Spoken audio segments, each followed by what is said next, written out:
Okay, so recording is starting. So first of all, just welcome and a couple of introductions. So I'm Cleland Snedden, I'm the returning officer, and I'd like to welcome you to the polling day and count awareness session.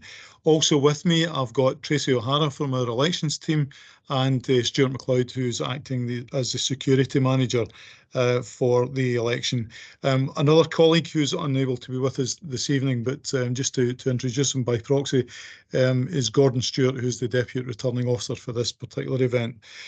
So you should, prior to tonight, have received a copy of the information provided at the previous awareness session, both in a Word format and in a recorded MS Teams format. And again, a note of tonight's session will also be prepared and sent to you after this session. And in due course, a link to the recording will be made available on the SLC website.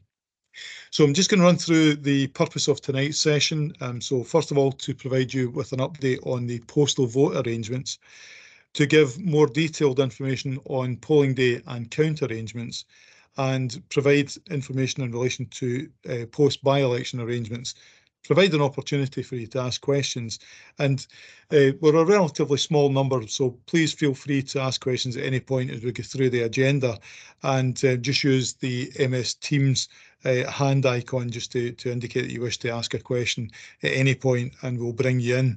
I'll also stop at natural breakpoints as we go through the information this evening and give you another opportunity to ask any questions that arise. And then finally, I'll provide some information in relation to the post by-election arrangements. So if everybody's comfortable, I'll run through the detail of the presentation at this stage.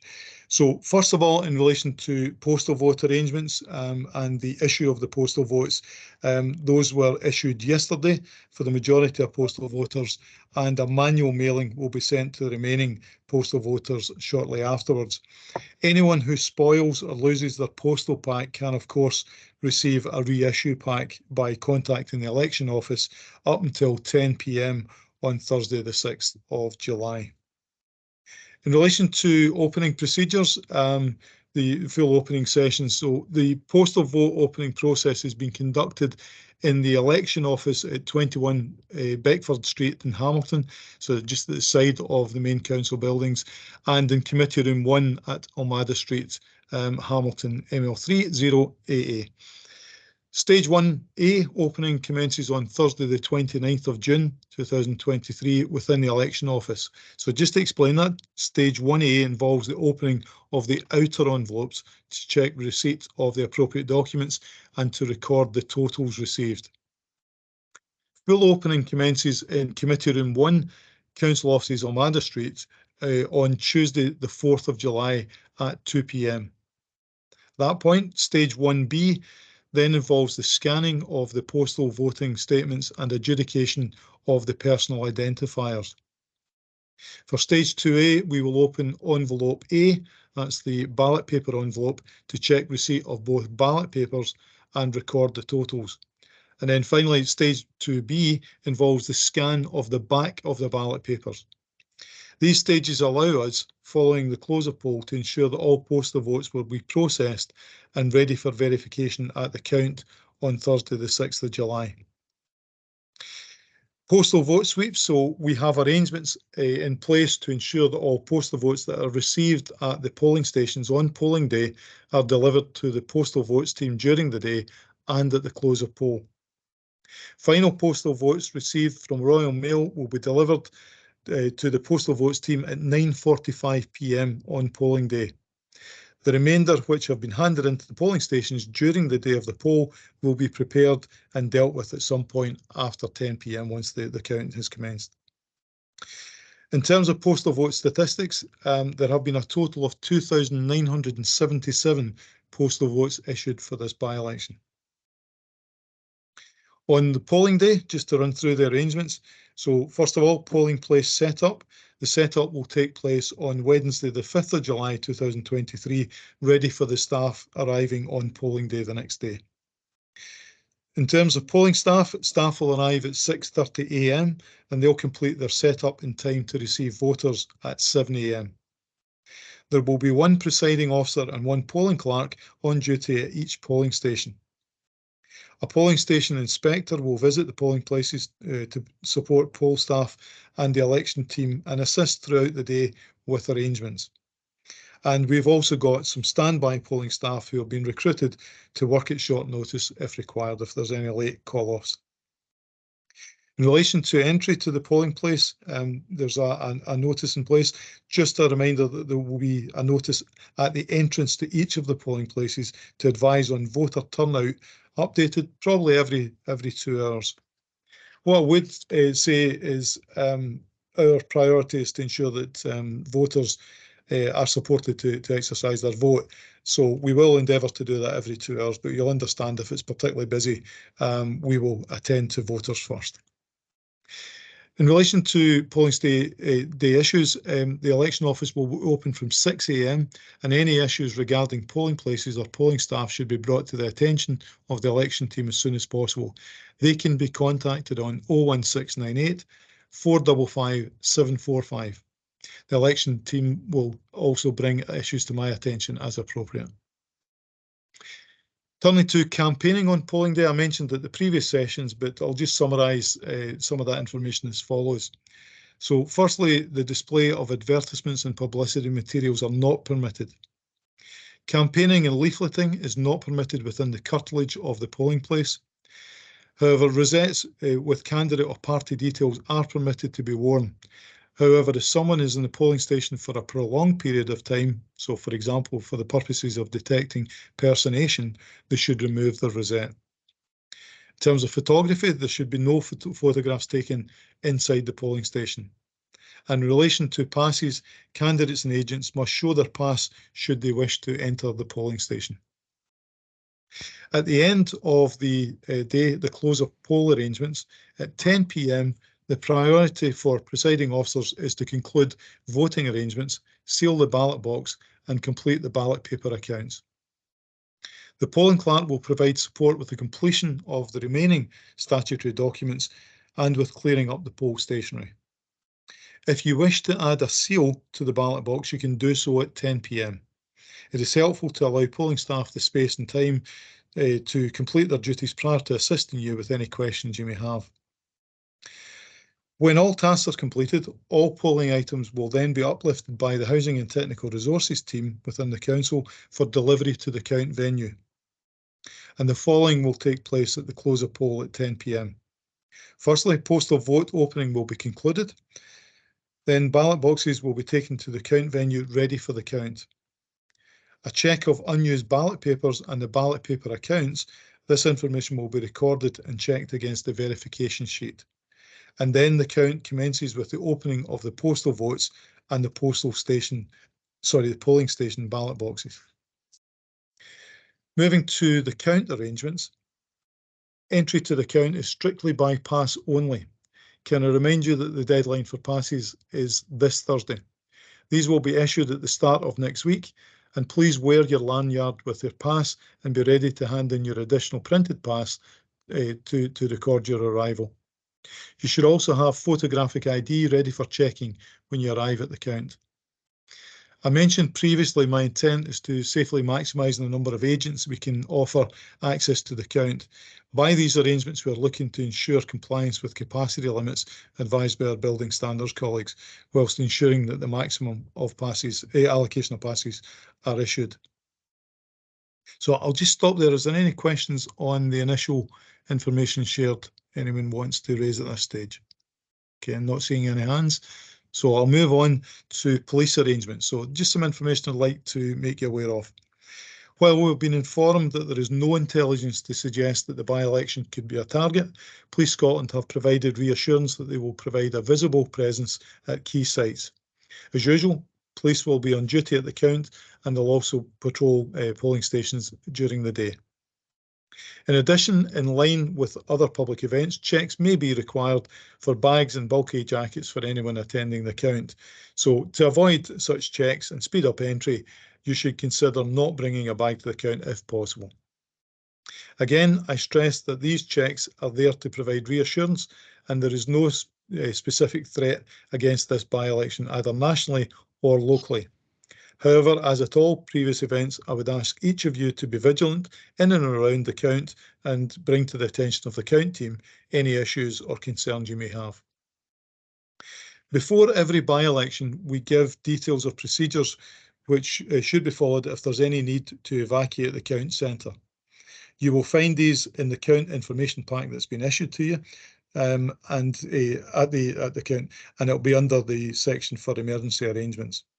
You should be aware if this situation arises, the mobile phone number you provide to us at the point of nomination will be used to text you to advise of the count recommencing. Car parking passes. There is no reserved parking for this event. Parking is available in Beckford Street and outside Montrose House, as well as the large car park at the rear of the building.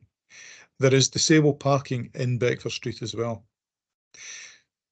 Can I just at this point ask colleagues if there is any attendee who requires assistance, disabled access assistance, or who would require the preparation of a personal evacuation plan, if they could contact the election office and make that known to us, we'll ensure that there's appropriate arrangements in place.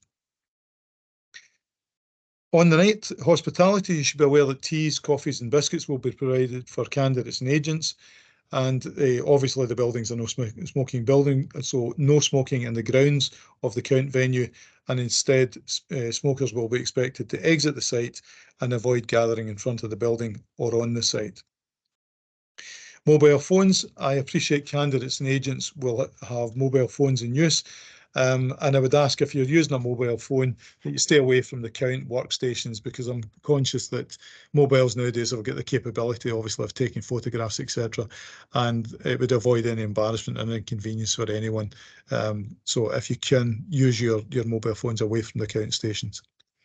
We will have Wi-Fi capability at the count, and availability will be made throughout the count venue on Thursday the 6th of July. And should you wish to use the Wi-Fi, just connect your device as follows. Navigate to the settings app on your device, select Wi-Fi from the menu, select the option for guest, and you'll be redirected to the South Lanarkshire Council landing page, and then select continue, and that will connect you to the SLC guest Wi-Fi. Just as mentioned, photography is not permitted in or around the count area. And then finally, in terms of the layout of the count venue, that layout plan is now finalised, and a copy of this plan will be in your count information pack. Okay, before I move on to the count procedures, just check in again if there's any questions on that section of information. Again, not seeing any hands, so I'll move on to the count procedures. This takes place on the 6th of July. So the following processes will be undertaken.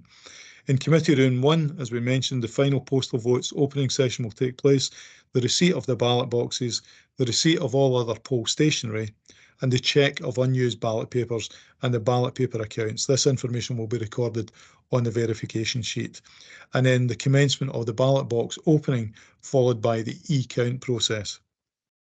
The electronic count commences with, first of all, registration of the ballot paper accounts for each of the ballot paper trays. Then the next stages involve the scanning of the ballot papers, then the verification of the totals that are scanned against the totals registered. We then go through a process of standard adjudication, and the standard adjudication operators can accept good ballot papers. That includes partial acceptance due to a break in sequence. So if something goes 1, 2, 4, 5, they can accept 1, 2.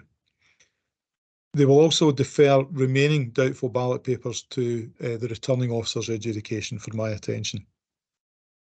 The stage of the returning officer's adjudication, I again can accept good ballot papers, I can reject ballot papers, and I can put ballot papers on hold for further investigation or adjudication. So, for example, if I wanted to see the original ballot paper to check the paper itself, I can request that. And we can process manual entries. That is, if ballot papers which cannot be scanned due to a damaged barcode, we can punch those in manually, part of that process. I've also appointed, as I mentioned, a Deputy Returning Officer to assist in undertaking the role of Returning Officer adjudication on my behalf if necessary. An announcement will be made to communicate to candidates the commencement of the returning officer's adjudication of doubtful ballots, and candidates should ensure that they're in attendance for that process prior to the result being produced. During the period of the count, the large screens will display in a split screen the following information. So one part of the screen will show first preference votes. The first preference votes for each candidate will be displayed until the count reaches 80%. Thereafter, the screen will display 80% of first preference votes reached. The screen doesn't show transfers. Second part of the screen shows progress, and that progress screen provides progress from registration, scanning, verification, adjudication, and returning officer adjudication, and the count for the ward being dealt with. So you'll be able to track the progress of the count going through the count session. In relation to doubtful ballot papers, I have detailed some sample doubtful ballot papers in the accompanying papers, which will be circulated to you after tonight's presentation.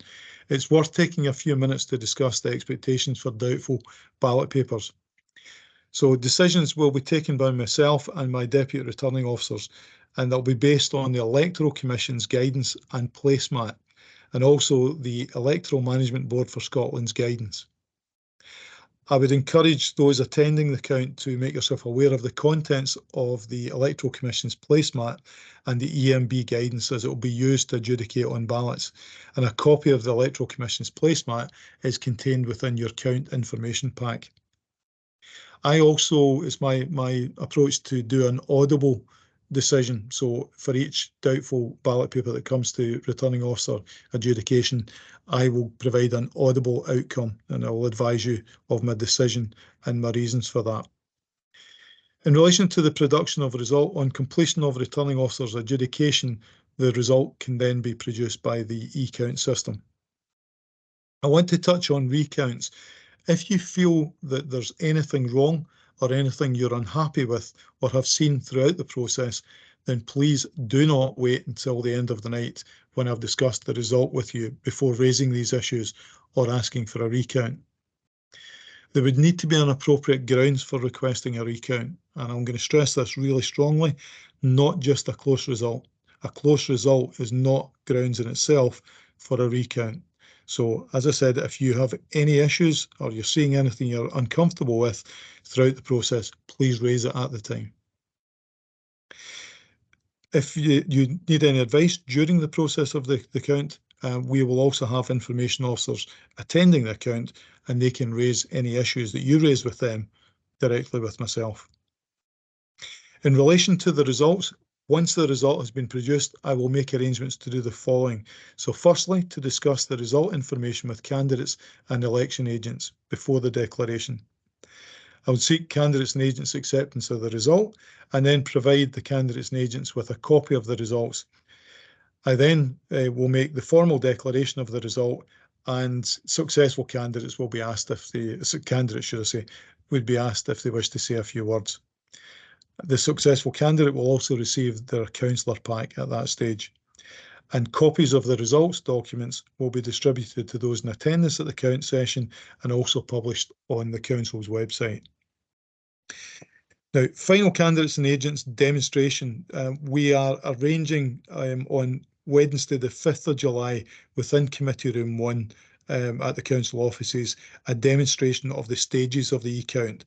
So we will show a visual run through of the registration stage, scanning, verification, adjudication, and returning officer adjudication.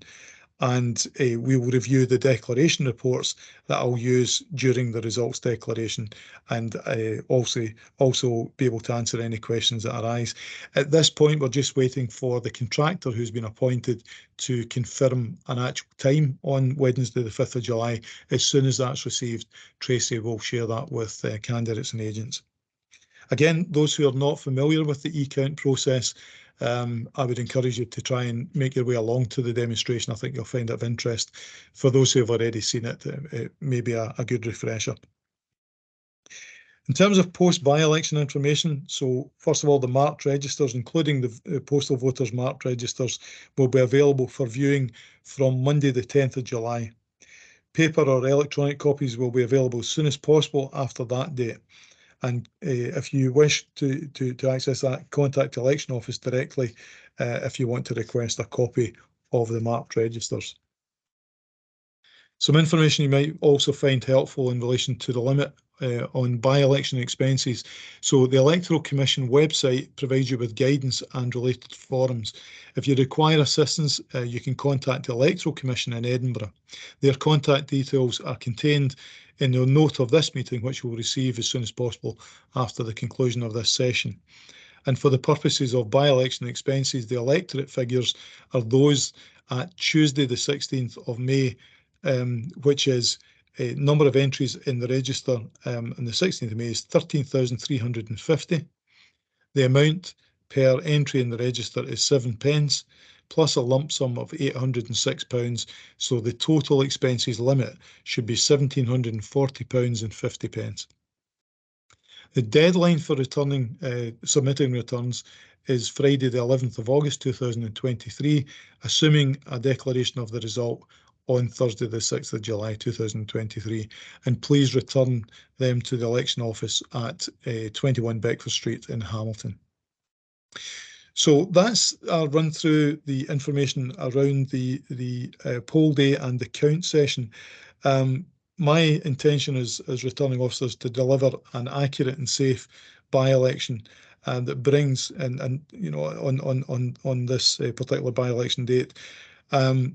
That was the information we were looking to share today, but I would encourage just if there's any questions, and there are no dumb questions, so any questions at all on the information that we've shared this evening, and I'm not seeing any hands, but just be aware if there's any questions that arise thereafter, the election team are here to help candidates and agents, so please don't hesitate to get in contact with us. So if there are no questions, I'll just thank each of you for your attendance. Hopefully you found the information today and the information we're sharing within the packs helpful, and we look forward to seeing you on polling day and at the count session. Okay, thanks very much, folks.